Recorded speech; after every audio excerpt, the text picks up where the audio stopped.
Hi,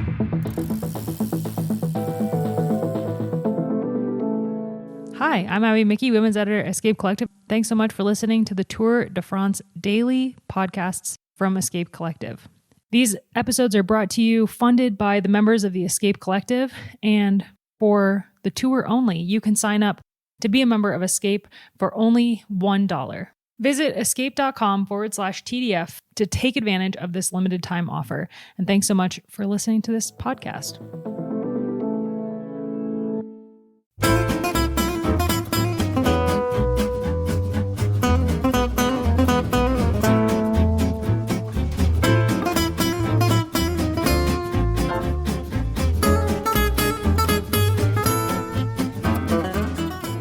Hello and welcome back to the Escape Collective Podcast Tour Daily. I'm Kaylee Fretz, and with me, we have, sitting across from me, Johnny Long. How are you, Johnny? Set the scene. Why are you doing this to Kaylee, our fearless leader, who has, done so much for us? He has done a lot for us. Has he found 3 beds for us tonight? No, but Joshua Robinson of the Wall Street Journal has. Just trying to make an immediate impact on my return to the race. Before you two arrived... It was a very, very good impact. It was a great impact. We feel sorry to have brought you down to our level. Yeah. But for some reason, you seem along for the ride, you sick fuck. The way we were talking about it before, we were like, Josh is used to nice things, and then he comes back and we just rope him in to like our goblin bullshit where he has to find a bed for us. I didn't come to the Cocktail Shaker Hotel. That was like a hotel too far for me. That's fair enough. And across from me, I've got Kaylee Fretz. Hello, Ian. Hi, how's it going? I think that's a spot-on impersonation. Yeah, thank you. Yeah, that was a request. Yeah. That was important to point out that was a request from a listener. And I enjoyed it. Not that one. And I enjoyed it very much. Am I leading the podcast now, or are you continuing to lead the podcast? I hope I'm not leading the podcast, because little peek behind the curtain, we didn't see all that much of the bike race today on account of being in the car for about 6 hours, which might also explain why we are sounding a little cracked. But Richard Carapaz won. Richard Carapaz won the bicycle race today. Stage 17 of the Tour de France. One of only a couple breakaways this entire tour. Yeah. And the first for quite some time. And he barely got it because there was a Yates behind him. A Simon Yates. A Simon Yates? Yeah. I just never want to pick which one. No. Chasing him down 40 seconds. But the break it finally succeeded.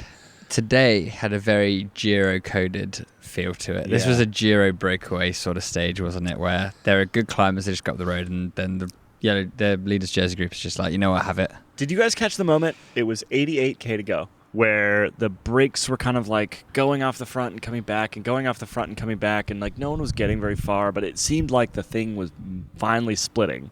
And EF put together a team time trial. Really? And just shot up the right side of the peloton, going like twice the speed of the peloton, and basically like launched Carapaz into outer space. I missed that. It was great. It basically, and he ended up winning the stage, right? Like that little tactical moment, that decision, and the team kind of coming together in that way was the reason why they won today's stage. So a slipstream-esque move. Yeah. That's fun.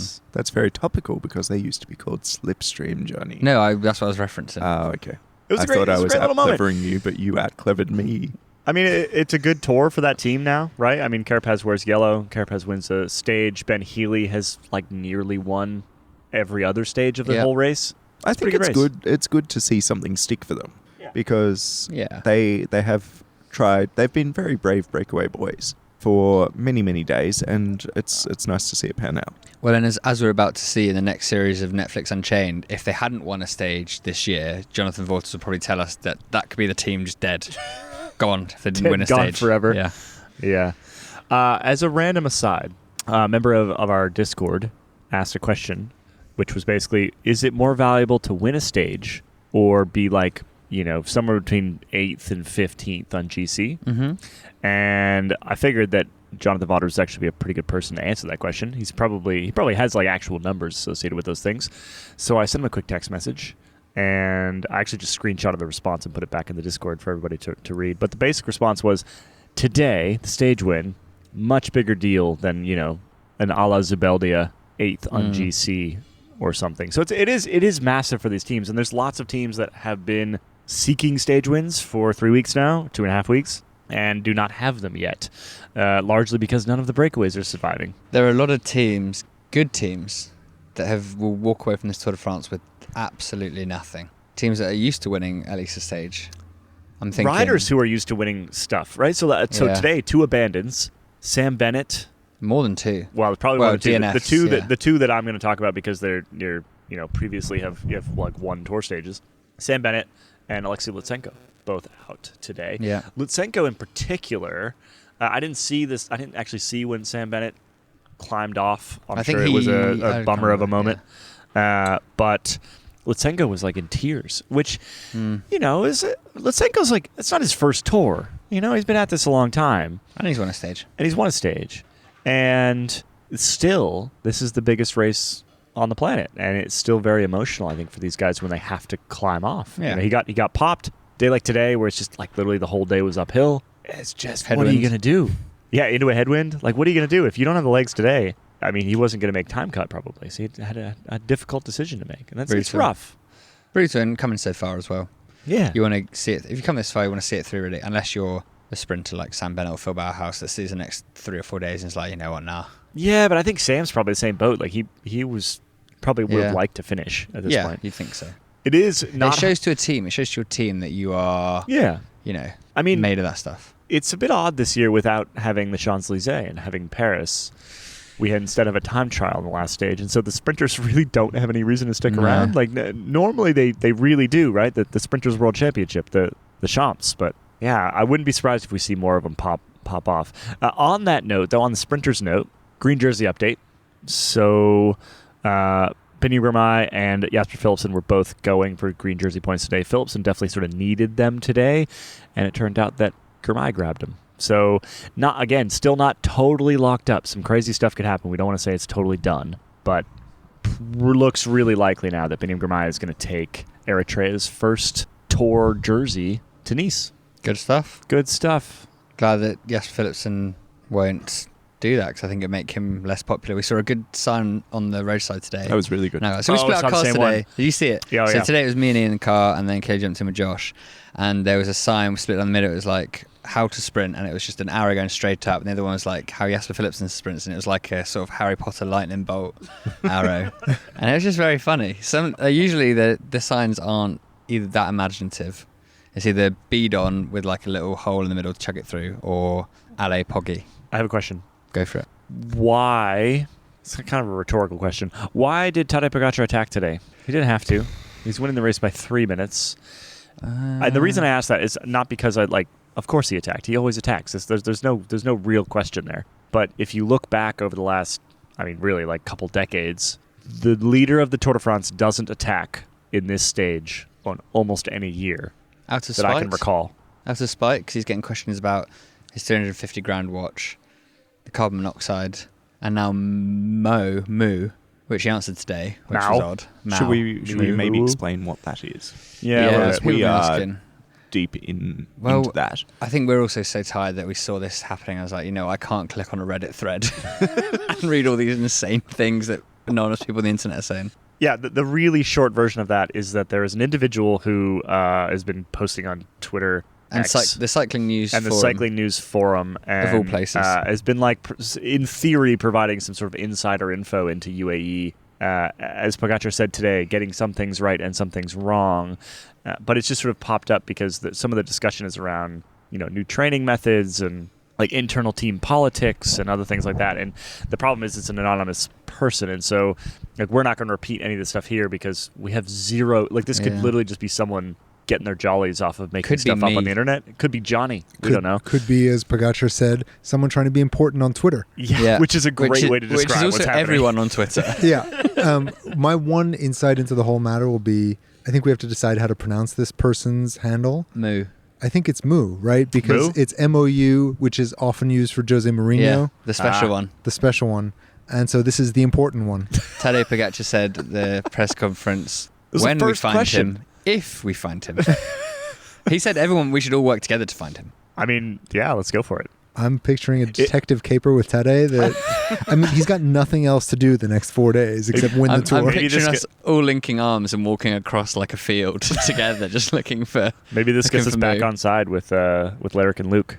We did some rebuilding a friendship this morning. Ian bought him some of these very well. I'll let you explain. He gave me one Pringle the other day. Before the bad thing happened. So I thought, what better way to try and ingratiate ourselves back into the UAE Team Emirates good books than by giving him a whole tube of off-brand Pringles. So I went into have I spoken about this? No. I bought some off-brand Pringles for the princely sum of €1.89. Oh, you did, because there was we did talk about we didn't say why you the bought them, salty ones, the very salty ones. Well, I think these were not the very salty ones because they were health rating C instead of health rating D. Oh, so we've given him an anti-present. Yeah, yeah. And I know that he likes a Pringle, and these are, I assume, a pretty bad one. Do you know what's even worse than all of these things that Luke has to deal with on behalf of Tadej Pogačar and the team? For the past week or so at the Tour de France, some TV company for the Abu Dhabi Sports Media Council have been with the team, embedded in there, doing pieces to camera within their team bus area, dragging in Gianetti or Machin or whoever they can to make them wait while they do like their 2-minute monologue to camera and then interview them about something. But then what I've seen sometimes is the cameraman has like messed up the recording, and obviously they can't go and redo the interview, so then the presenter is there just absolutely laying into this poor cameraman who's just like, what is going on? None of this makes sense. None of it is particularly professional, I will say. And meanwhile, Tadej Pogačar, they're trying to win the Tour de France, and it's all just a lot of stuff going on. But you can't win the Tour de France in a totally professional way. That makes it boring. You get the sky years then. Yeah, that's true. There has to be some sort of like chaos, ambient chaos with side capers all the time. Yeah, and that's what UAE will provide, because it's still kind of a deeply Italian team at heart. It's still a deeply. Yeah, I was doing some research. Not research. I was just reminding myself of some of the old Gianetti stories today.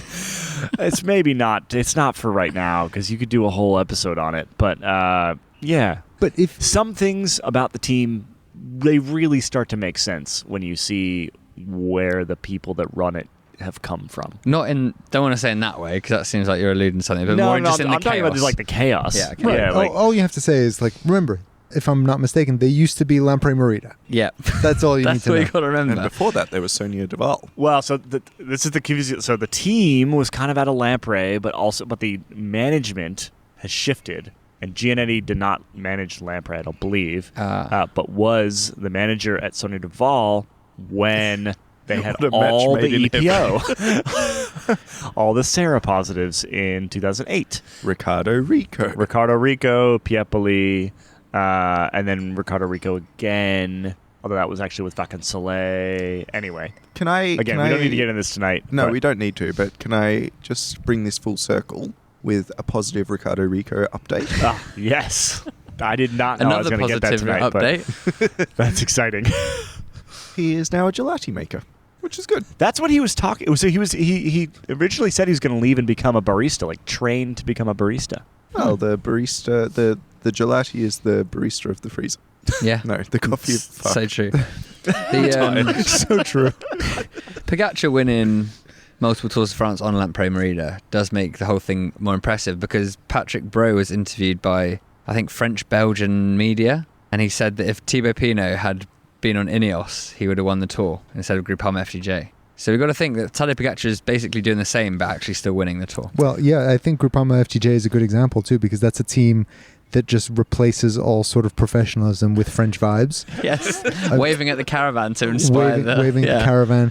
A lot of shouting from Madio while on camera. He loves a bit of that.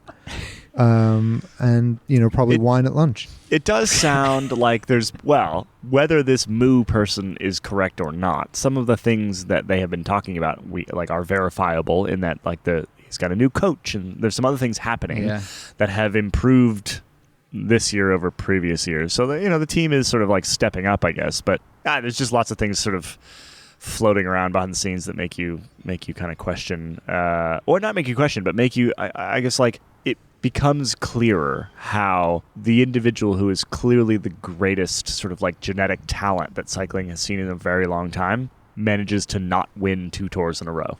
Yeah, I mean, Makes it a bit more of a level playing field, doesn't it? It's more fun that If he way. switched it around, Pogačar on Visma bike, but then he probably wouldn't do it because he'd just be like, oh, so I can't just go and attack whenever I want because I've got Grisham and screaming in my ear telling me, Well, so that brings us back to the bike race, which I think is good. So today he attacks on that penultimate climb, the Neuer, which is, by the way, gnarly. Hadn't driven that one, hadn't been on that one before. We drove down we basically drove it in reverse to get to our hotel tonight. And it was... It's like... Yeah. It was narrow gnarly as well. Very narrow. You could tell how steep it was by how slowly the punters were descending down it. That's like it's the inverse of the myth about the 2CV going up the tall climbs, and that decided the gradient. The category. I mean, the top of it was like 10%. And it's not too surprising that Pogačar ended up attacking. The other interesting thing to me is after he attacked, so Vingegaard kind of follows and Remco follows, but it was really Remco, Evenepoel, who did most of the chasing and did most of the sort of connecting back to Pogačar down the backside. Now, they did also catch Tadej Pogačar, so Vingegaard had a teammate who basically like buried himself to try to bring that gap back. But Remco Evenepoel looks really good. To my eyes, he looked better than Vingegaard today. Oof. Well, and he's less than 2 minutes behind now. And we still 10 got seconds back. Big stages to go. Tomorrow's still a breakaway sort of thing from Gap to Barcelona. Well, so it'll be a break, but it'll also be. Oh, is it that? Is it hard enough to be that? Maybe. Well, we didn't think today we'd get anything. I mean, I don't assume that any stage is not a pog stage anymore. Then we've got Isola 2000, and then the Nice up and down madness, and then the hilly time trial. So there's 2 true mountain stages left and a time trial. Thank you. That's much more concise. But yeah, he could, if Vingegaard falls off, or if he goes out all guns blazing, and because what's the point of finishing second instead of third if you've already won it twice? So Evenepoel second, he would have snapped your hand off at third before the start, but second would be incredible. Tom Dumoulin on NOS. Today. Oh yeah. So he's like an analyst there now. Yeah. And someone asked him why did Pogačar attack today? Because he didn't have to. And again, like if you think back to 2015 Chris Froome not attacking on today's stage. Unless Bradley Wiggins was in his team. Unless that. No, you probably have like Froome won a tour without winning a stage. Yeah, you have like 3 to 4. You have like 3 to 4 or I guess Sky guys back then. You have 3 to 4 Sky guys going at the top of that climb together. Nothing has happened. Maybe there's like a small attack 500 meters from the finish in Super Davlui, and that's it, right? So he asked Tom Dumoulin why it went down like it did, and his answer basically was he's trying to annoy Jonas Vingegaard, and he's pissed off because he lost 2 times in a row, and he's finally got the legs to take him on, and he's going to hammer him in the face the psychological battle that we spoke about before the start. Yeah, that we saw in the Netflix series last year, where they are, because they're 2 true rivals, it's, you're already thinking about next year maybe and being like, I want to bury you so hard that you're going to, So this is why I wanted to bring this up, is because I guess my question is, based off like what we've seen behind the scenes, what we've seen from both riders and their manner and the way they interact with each other.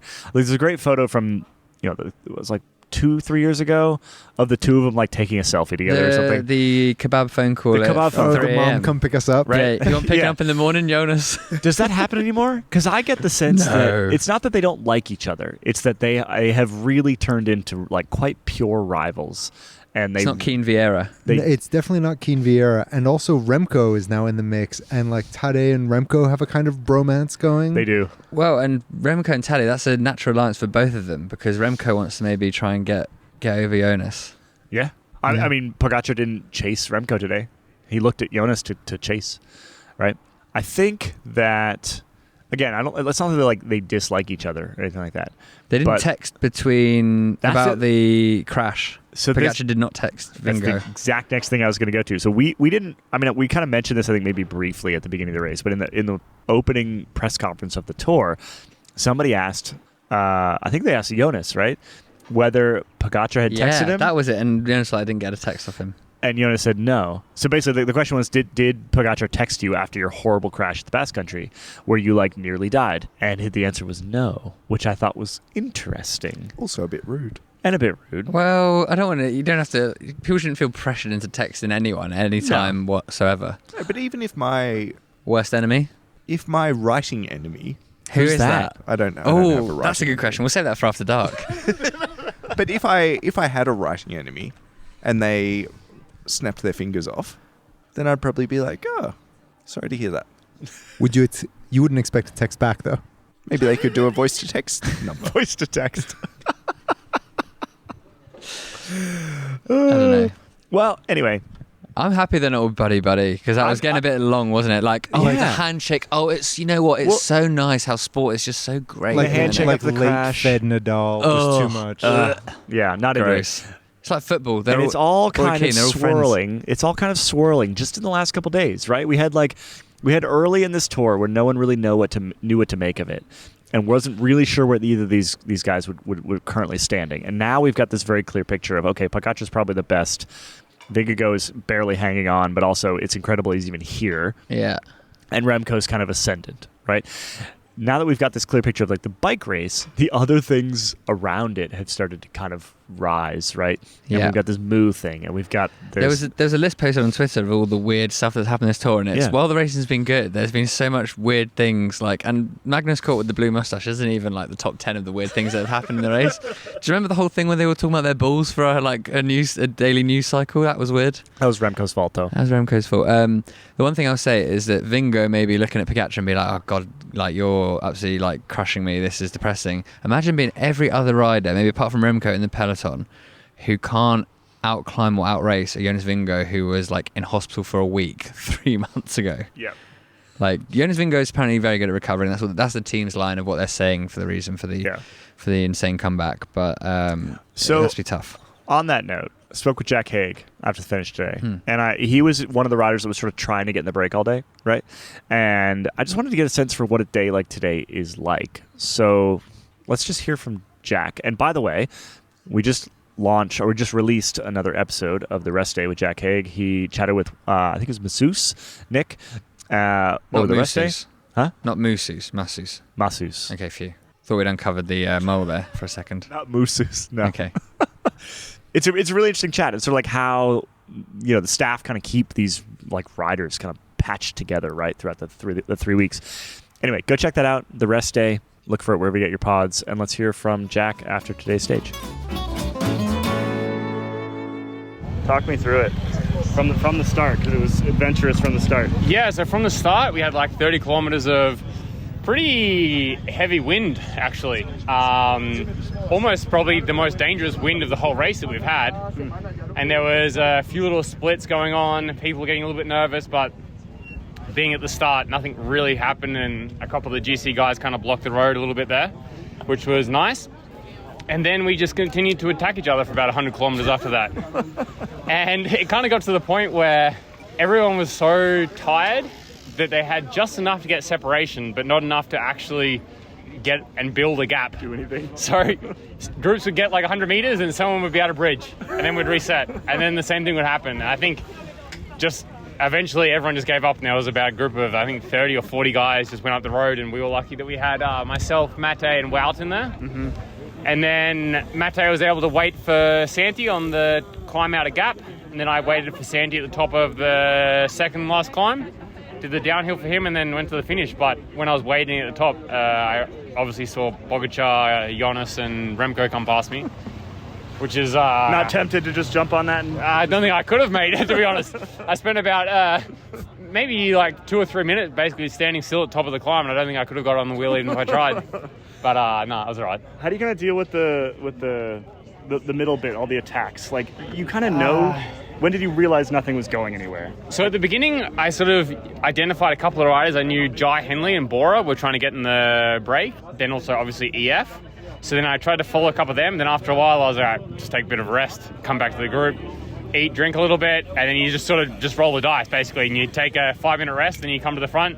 Again, you look for 5-10 minutes, follow a couple of moves, and then you're like, well, nothing happened, come back to the group. And then eventually, in the end, I just saw that it was going and saw everyone was super tired and just followed one and it went. Weird tour for breaks. Yeah. It's a very hard race for breakaways. So to come to a bit of a weird conclusion, I think because the average level is now so high in the peloton that everyone can now close the gap. Like when someone gets a separation, there's always someone that now has the level to be able to bridge to that group. And now, because breakaway stages are getting harder and harder to achieve, when people identify a stage as a breakaway stage, now instead of having 20 guys that want to get there, you have 80 guys that want to get there.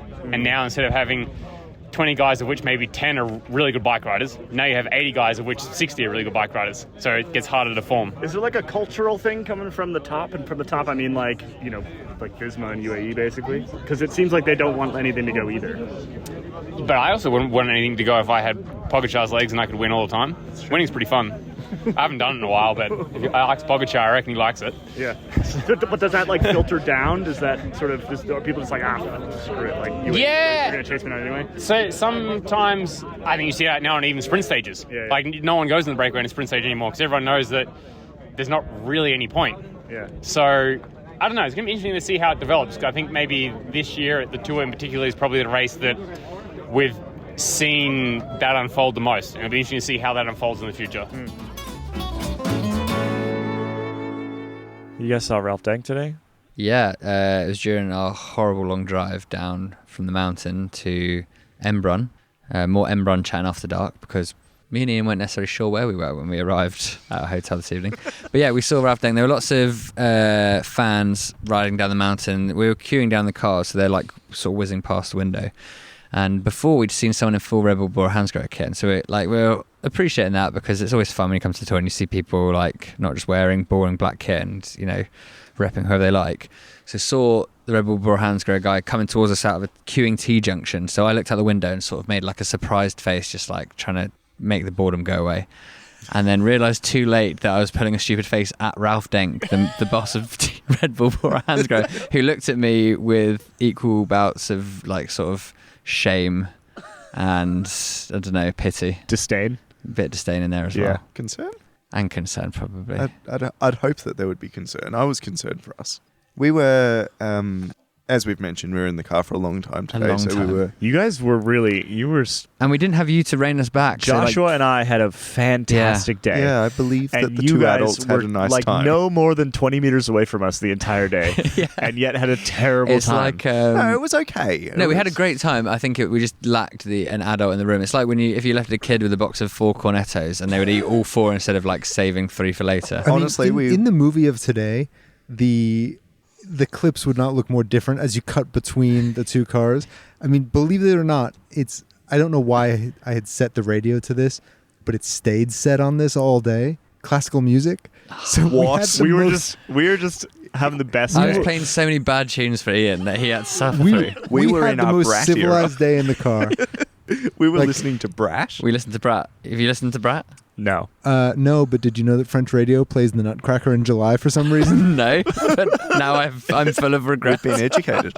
At one great. point, I was trying different waves. Like I was trying to keep a tally of the gendarmes that I waved at. Ian was trying to get arrested. I saw you waving a lot. Yeah, in it the was a bit mirrors. much. But I tried different techniques. I tried like pulling my hated it, glasses Kaylee. down so that I could just really get a creepy kind of leer, and then do like one of those He's like grabbing in the cats air. in Japanese shop kind of waves at people Right. through the window, At and then 50 like miles big- an hour. Yeah. At 50 miles an hour, but also like locking eyes with people and then following them through the side window so that they knew that I was definitely looking at them. Yeah, it and just was like a long day. No, thick thumbs up I'm against sorry, the I'm not window, having pressed this. against Driving the on the window. course today was great. It was great. so It was good. great. It was great. Yeah, but I We had also a nice hurt my lunch. arm from waving too much.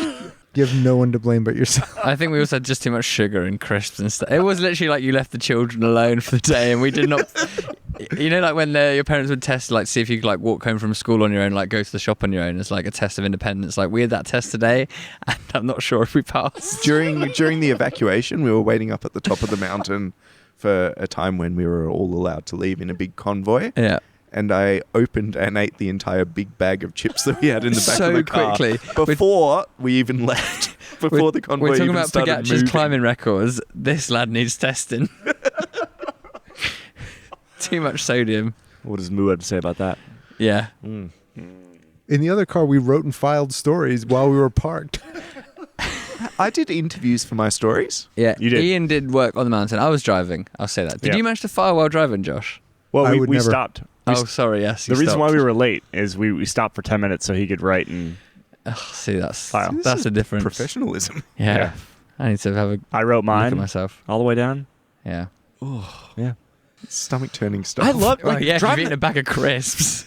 driving the course today was great. No, We it don't was get to good. do It it was often good. It enough. was And good. today, the Ore course, which I mean, now we're going to get into sort of like the inside how the sausage was made The stuff. horse course. The horse course is the like official way around the course. So start to finish. That's how you get start to finish.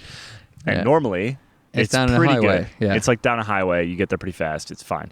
Today the Ore course was 330 kilometers. When the race route was 180. And our good friend Christophe Morel sent a warning text message this morning that was basically like, if you go to the start and you take the Ore course, you will not get to the finish on time. Yeah. So we all drove the course. It was the only option. And it was great. I loved it. Like we drove for about an hour, and then we spotted a little restaurant on the side. The Red Snail. The Red Snail. And we stopped at the Red Snail, and we had like bread and snacks and We had like chorizo paste. yeah, a little like chorizo sort of stuff. Josh was there to make sure that we managed to eat and pay and be gone within 30 minutes. Otherwise, we'd have probably We would missed have been the caught by the race. Yep. Yeah, which is never That any was good. great. And it was just lovely. I loved today. Shall I bring us back to that? We can continue this discussion after dark, which if there's any confusion, it follows immediately after this episode. You don't have to skip anything if you're in the members feed. It's not a separate episode. After dark is just what we call the point in the show where the freeloaders get shoved off. So basically, if you're listening to the free feed, this show is like, I don't know, 45 minutes. And if you're listening to the member feed, it's like a little over an hour. It goes forever. We just keep going. But also, we're in the trust tree, and so it gets even better. Like being at an afters where the person next to you just won't shut the fuck up. EscapeCollective.com/TDF. Get yourself signed up. We're standing around the kitchen at 6 a.m. Yeah. talking to the boyfriend of the girlfriend of the guy Yeah. whose cousin is having the party. Yeah. Someone's got a guitar out. It's terrible. We at dinner, I teased the new Maya Sabler. Ooh. I said it's someone who is in no way, shape, or form going to be into the bullshit of the Maya Sabler. Not the bullshit, the honour of wearing the San jersey. Garen Thomas. No, he's too far back. He's too far back. He's like I an think hour he 40 could. back. There's a 50-50 He might chance be into with it, him. actually. Yeah, he could. Yeah, he's pretty fun. He's fun. We've seen him be He had fun. Ben Stiller on his podcast. He did. That's cool. That is crazy. Yeah. We should have Ben Stiller on our podcast. 2006 movie freaking out right now. 7-year-old Johnny. Doing Zoolander gags. I was 12 in 2006. Give me a break. Climber. Teeny tiny climber. Louis teeny. Menkes. Yes. 1 hour, 13 seconds. I was just like, who is the grumpiest climber? Yeah. He does not like anything, I don't think. No. Respect. Man after my own heart. Good news. We've got another bite of the potential bite of the cherry of Enric Mas because he's slipped back to 57 minutes 34 seconds. A day menos. So we can, well, not Menos anymore because he's coming back for the Maya Sabler. He's got that fight in him. Love that. Virage corrections time. Yes, you had one. What was your one? Jordan Girard, Yeah. who I You disparaged. just lambasted for no reason. I basically said, Jordan Girard, go ride in front of the whole peloton Which for absolutely Thomas no reason. Grinchard did Because instead. you are no better than that. Yeah. And it was rude of me. That is rude. When Do you you put not it like remember that, it's quite rude. It was fucking rude. Why is that, Kaylee? He was ninth today. Yeah. He had a good bike ride today. He had a good bike ride. And it was a My hard man. stage. It's a really hard stage. So like ninth It is was like hard. a solid. Yeah, You good are not. stuff. You cannot be a bad bike rider and come in ninth today. Our mate Tom's. He finished high today. Where did he finish? Top 10. Top 10. No, just outside. 11th. But he rode well. To emphasize He the also hard- he put his Strava up, and the Strava name of the Strava was "Tomorrow is going to hurt" or something like that. to emphasize the hardness of today, Yeah. Johannes Kulset. Oh, yeah. Little- Did he go the little right Norway. way today? He did go the right way, and he Nice. didn't crash twice in the space of a minute. But he was talking to someone after the stage, and I was eavesdropping. Oh, his fiance was there. Okay. Oh, I saw that. As a bit of Big scandal. smooch. Big smooch. Go do. No. Go do it. No, it was a this was very Norwegian smooch. It was very chaste because That was a handshake. they are 20 years old. 20 years old and engaged. Somebody's mother was there. What do you mean? It was either her mother or his mother, but somebody's mother was there, and so it was not a particularly Okay. smoochy smooch. Okay. Anyway, he said that today was the hardest day of the tour so far. It could have been. Could have been. He did crash I can see twice in a that. minute yesterday. So. Yeah. We forgot to mention yesterday, Ian, before the start of the race, wherever we were, we had the pleasure of hanging out with our colleague, Abby Mickey. We sure did. I which didn't we even forgot see to- her. Yeah. I was wandering Yesterday's around. start was a bit messed up, and all the there went wasn't all the any way to Trek. phones weren't working. And no one was there. No, and then we were in the They'd village, and all we let you left. know. and then didn't send. Anyway, so we were hanging out with her and her daughter, and then the father of that daughter, Tom's, came in, and we just saw just some very wholesome, cute moments between a Tour de France bike rider and their child who they haven't seen for however long. It made me real homesick. Yeah, it did. I saw your face and I was like, oh. It made Johnny real broody. Lucy, if you're out there. No, fuck. Now's the chance. To this. No, it just made my cold stone heart unfreeze. What's the word? Melt. I don't even know if Lucy wants kids, but I'm just gonna, probably not we're now. gonna roll with it. Probably not now. That's fucking gross. Anyway, it was just a sweet moment. Jesus Christ! One time I try and enjoy some sort of moment of heartfelt. Just get ripped to shit. Oh, absolutely. What were you expecting? This is why I'm like I am. You've made me like this. Children are adorable. And Abby and Tom's child is adorable. And Tom's is adorable, to be honest. Tom's is adorable. Tom's adorable. Being a dad is great. Their child got given too many macaroons. Oh, no. Oh, my God, yeah. What happened to the daughter yesterday? Of sorrow at the end. That happened to us today. That was the cautionary tale, and we did the same thing. Yeah, you'd think we'd learn being 30 plus years older. We needed Tom's there to cheer us up, tell us it wasn't all so bad. Anyway, hated that segment, just to let you all know. Regret bringing it up. Fuck's sake. Let's hear from Jose, and then we'll head to After Dark. All right. So tomorrow we're going to Gap, and we discuss the 1972 World Championships, and we look at France's system of hydroelectricity. All right, let's hear from Jose. We race from Gap to Barcelonnette. Gap is a town that features very often in the Tour de France. This is going to be the 27th time for the capital city of the department of Haute-Alpes. It is also featured often in the Critérium du Dauphiné and was the host town for the 1972 Road World Championships. That race, that was 272 kilometers long, was won by Marino Basso. The Italian had 3 teammates with him after Eddy Merckx attacked. One of them, Franco Bitossi, looked to go for the win after following an attack by Cyril Guimard. Merckx countered and brought Basso with him, and the fast Italian won.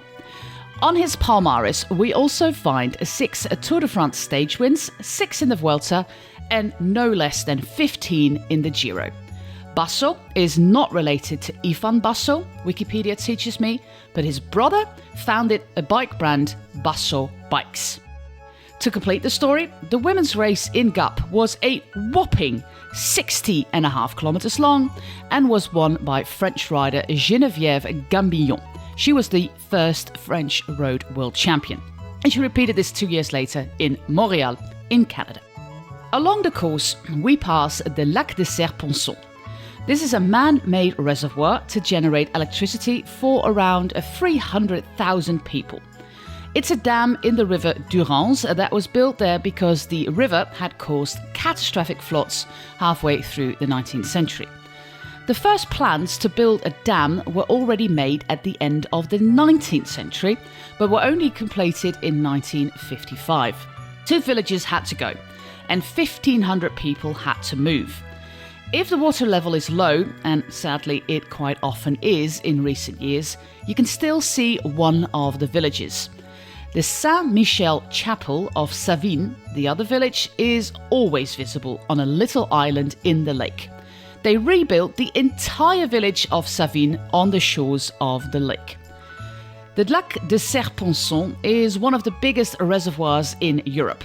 France uses a lot of hydroelectricity, and this dam is part of a big system in the region.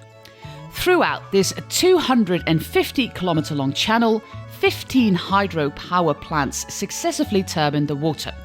Upstream of the Lac de Serre-Ponçon, 8 hydropower plants were built on the Durance and its tributaries.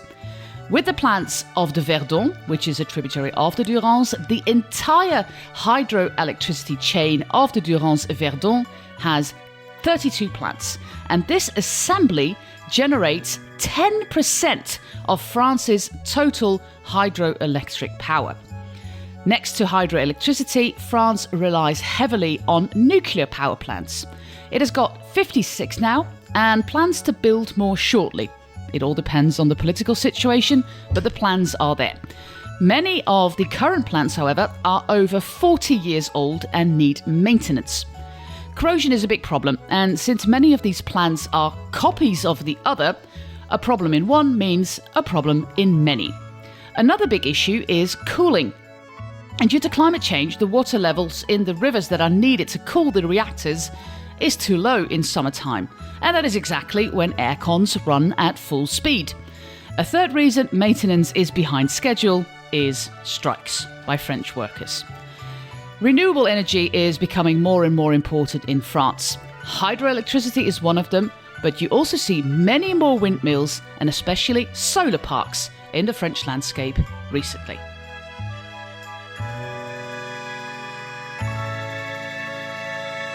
Thanks, Jose. I happen to know that tomorrow's is a particularly interesting one about climbing. So we'll get to that tomorrow's stage. Should we head to After Dark? Yeah.